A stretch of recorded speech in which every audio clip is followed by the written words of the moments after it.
Legendary ಗಾಯಕರು, ಹಿರಿಯ ಗಾಯಕರು ಅಥವಾ ಗೋಲ್ಡನ್ ಎರಾ, ಸುವರ್ಣಯುಗ ಎಂದು ಕರೆಯಲಾಗುವ ಮೆಲೋಡಿ ತುಂಬಿದ ಆ ಕಾಲದ ನಕ್ಷತ್ರಗಳು ಒಬ್ಬೊಬ್ಬರಾಗಿಯೇ ಮರೆಯಾದರು. ಆ ಎಲ್ಲಾ ನಕ್ಷತ್ರಗಳಲ್ಲಿ ಇಂದಿಗೂ ನಮ್ಮ ಜೊತೆಗಿರುವ ಒಂದು ಹೆಸರು ಆಶಾ, ಅಂದರೆ ಆಶಾ ಭೋಂಸ್ಲೆ. ದೀನನಾಥ್ ಅವರ 2 ಅಮೂಲ್ಯ ರತ್ನಗಳೆಂದರೆ ಲತಾ ಮತ್ತು ಆಶಾ. ಇವರಿಬ್ಬರು ಹಿಂದಿ ಸಿನಿಮಾಗೆ ಕೊಹಿನೂರ್ ವಜ್ರಗಳಿಗಿಂತ ಕಡಿಮೆ ಇಲ್ಲ. ಆಶಾ ಭೋಂಸ್ಲೆ ಅವರಿಗೆ ಕೇವಲ 9 ವರ್ಷ ವಯಸ್ಸಾಗಿದ್ದಾಗ ಅವರ ತಂದೆ ದೀನನಾಥ್ ಅವರು ನಿಧನರಾದರು. ಇದರ ನಂತರ ಅವರು ಚಲನಚಿತ್ರಗಳಲ್ಲಿ ಹಾಡುವುದು ಮತ್ತು ನಟಿಸುವುದನ್ನು ಪ್ರಾರಂಭಿಸಿದರು. ನಟನೆಯಲ್ಲಿ ಅವರು ಯಶಸ್ವಿಯಾಗದಿದ್ದರು. ಗಾಯನದಲ್ಲಿ ಅವರಿಗಿಂತ ಉತ್ತಮವಾಗಿ ಸಾಧನೆ ಮಾಡುವುದು ಯಾರಿಂದಲೂ ಸಾಧ್ಯವಿರಲಿಲ್ಲ. ಸಮಯ ಕಳೆದಂತೆ ಆಶಾ ಅವರು ಮರಾಠಿ, ಹಿಂದಿ, ಬೆಂಗಾಲಿ ಸೇರಿದಂತೆ ಹಲವಾರು ಭಾಷೆಗಳಲ್ಲಿ ಹಾಡಿದರು. ಲತಾ ಮಂಗೇಶ್ಕರ್ ಅವರ ಸಹೋದರಿಯಾಗಿರುವುದು ಒಂದು ದೊಡ್ಡ ಸವಾಲಾಗಿತ್ತು.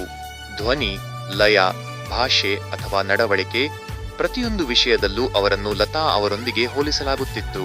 ಆದರೆ ಆಶಾ ಅವರು ತಮ್ಮದೇ ಆದ ವಿಭಿನ್ನ ಹಾದಿಯನ್ನು ಆರಿಸಿಕೊಂಡರು.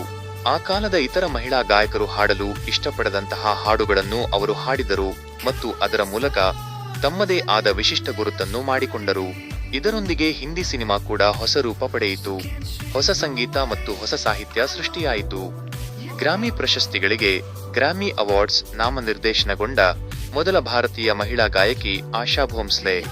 2008ರಲ್ಲಿ ಅವರಿಗೆ ಪದ್ಮವಿಭೂಷಣ ಪ್ರಶಸ್ತಿ ನೀಡಿ ಗೌರವಿಸಲಾಯಿತು.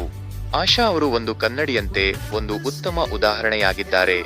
ಅವರು ಹೇಗೆ ಶಿಸ್ತಿನಿಂದ ತಮ್ಮ ಕೆಲಸವನ್ನು ದೇವರಂತೆ ಪೂಜಿಸಿದರು ಎಂಬುದು ಎಲ್ಲರಿಗೂ ಮಾದರಿ.